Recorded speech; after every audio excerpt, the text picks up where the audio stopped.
Hello students, I am Hardik Sheta from Saraswat International Academy Vapi. आज हम standard 9 subject science chapter number 3 atoms and molecules start करेंगे। तो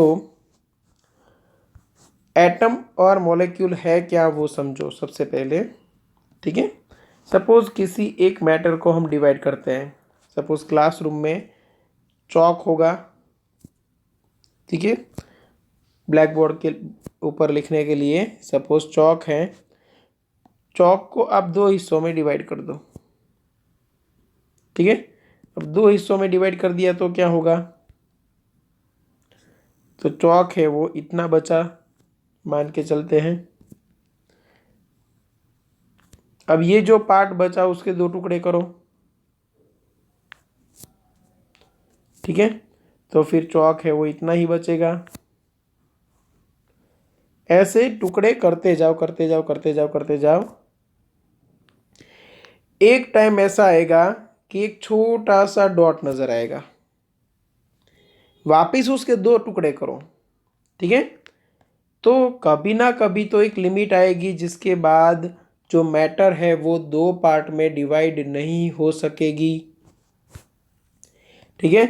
तो उतना माइक्रो लेवल पे हमें जाके स्टडी करना है और हमें पहुंचना है सबसे बेसिक मटेरियल, मतलब ऐसा पार्ट जिसको फर्दर डिवाइड नहीं कर सकते, उसको हम बोलेंगे एटम। ठीक है।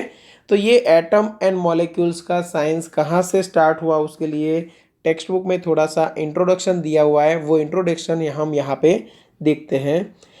Ancient Indian and Greek philosophers have always wondered about the unknown and unseen form of matter.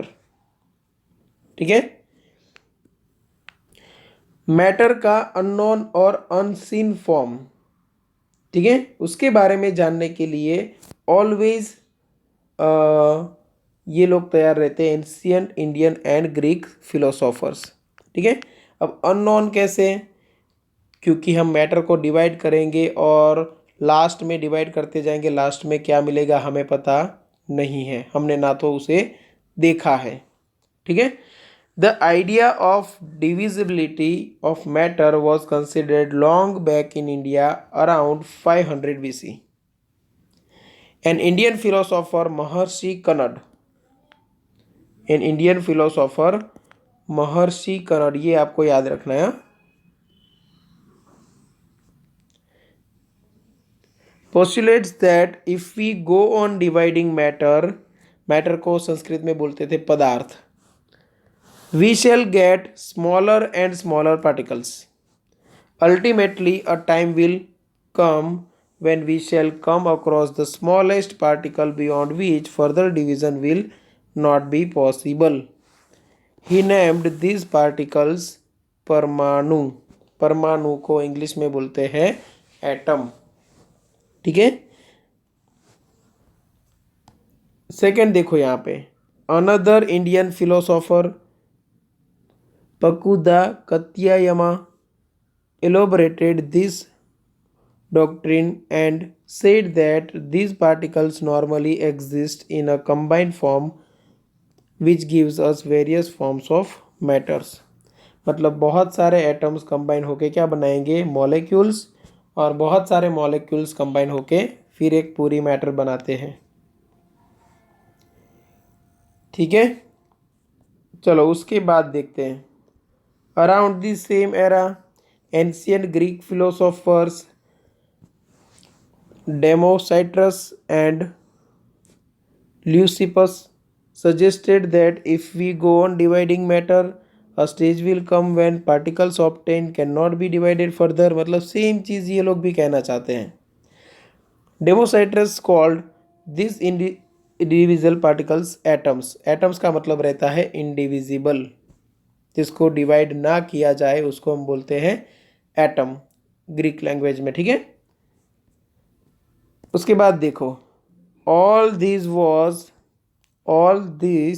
was based on philosophical consideration and not much experimental work to validate these ideas। ये सब क्या था, एक philosophical concept था। इसको ना तो हमने कभी प्रैक्टिकली प्रूव किया था ठीक है, ना कोई एक्सपेरिमेंट इसके बारे में अवेलेबल था। ठीक है, 18th सेंचुरी तक ये सिर्फ फिलोसॉफिकल आइडियाज़ थे। उसके बाद हमने एटम के बारे में रिसर्च बढ़ा दिया।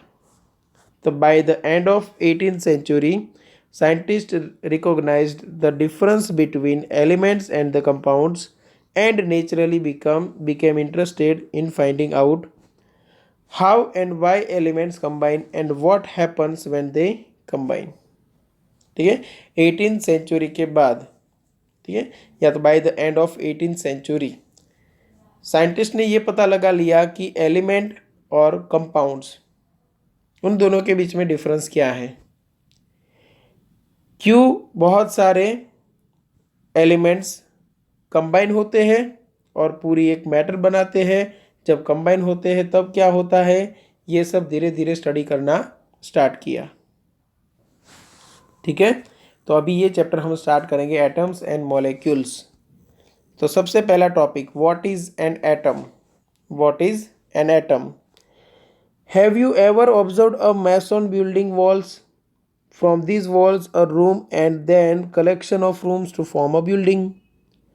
हम कैसे बिल्डिंग बनाते हैं, तो बिल्डिंग बनाने के लिए हमें बहुत सारे रूम्स बनाने पड़ेंगे, रूम बनाने के लिए बहुत सारी दीवार, और दीवार बनाने के लिए बहुत सारी ईंट, बिल्डिंग ब्लॉक।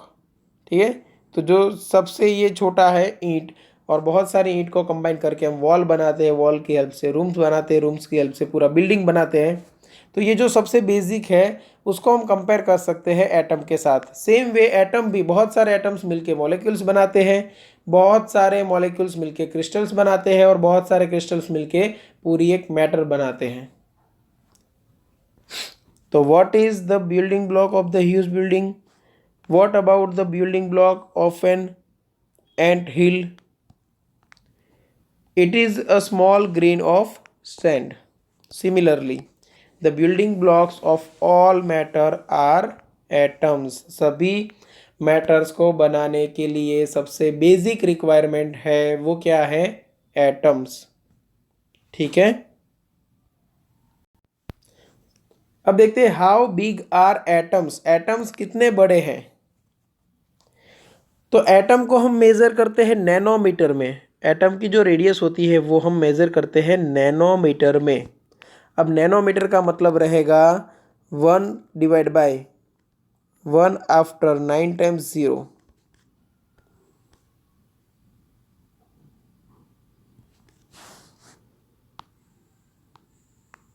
ओके, मतलब 1 मीटर के इतने सारे टुकड़े कर दो तब जो बनेगा उसको हम बोलेंगे 1 नैनोमीटर।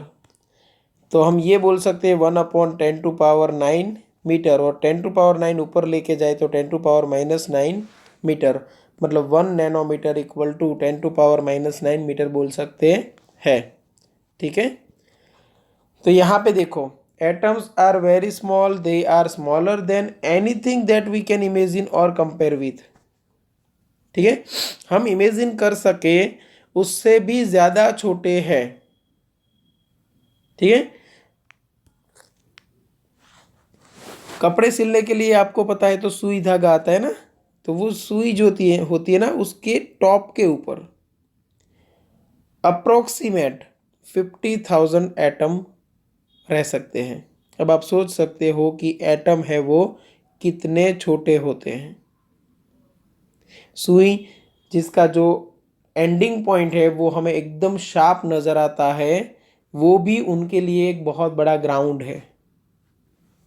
ठीक है, more than millions of atom when stacked would make a layer barely as thick as this sheet of paper। Paper की जो विड्थ होती है उतना विड्थ बनाने के लिए भी कितने एटम्स यूज होते हैं, मिलियंस ऑफ एटम। ठीक है, तो atomic radius is measured in nanometer. तो 1 नैनोमीटर मतलब क्या, 1/10⁹ मीटर, और 1 मीटर आपको चाहिए तो 10⁹ नैनोमीटर। ठीक है, ये याद रखना है। यहाँ पे आपको रिलेटिव साइज कंपेयर करके दी हुई है। देखो हमें सबसे पहले पता है वाटरमेलन। तो वाटरमेलन की जो रेडियस है वो 10⁻⁻1 मीटर मतलब 1/10 मीटर है। हाँ तो उसके आसपास ही होगी। सेंटीमीटर में कन्वर्ट करना चाहो तो 100 से मल्टीप्लाई कर दो, 1/10 इंटू 100, तो 10 सेंटीमीटर के आसपास उसकी ये रेडियस होगी। यहाँ से इतना 10 सेंटीमीटर होगा, ये पूरा इतना वाटरमेलन बनेगा। ठीक है, अब वाटरमेलन की साइज़ आपको पता चल गई, वो तो आपने देखा भी है। एंड चींटी आपने देखी होगी, 10⁻⁻2 मतलब 1/100 मीटर। ठीक है, ग्रेन ऑफ सैंड तो उसकी साइज चींटी से भी छोटी, 1/10,000 मीटर। 1 मीटर के 10,000 टुकड़े करो, उतनी छोटी। उससे भी देखो काफ़ी छोटा यहाँ पे molecule of haemoglobin. Molecule of water का जो एक छोटा सा मॉलिक्यूल है वो 10⁻⁻9 मीटर में आएगा, और एटम ऑफ हाइड्रोजन 10⁻⁻10 मीटर मतलब नैनोमीटर से भी छोटी साइज। ठीक है, अब इतना छोटा है एटम, तो फिर हम उसको स्टडी क्यों कर रहे हैं? इतना छोटा है तो उसको इग्नोर कर सकते हैं। क्या फ़ायदा है एटम्स को स्टडी करने से?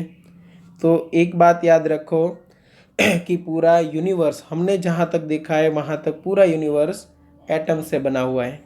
जितना भी मैटर है यूनिवर्स के अंदर, जितनी भी मैटर है, चाहे वो सन में है, अर्थ में है, मून में है, जुपिटर में है, हर एक के कंस्ट्रक्शन में जो बेसिक मटेरियल है वो एटम है।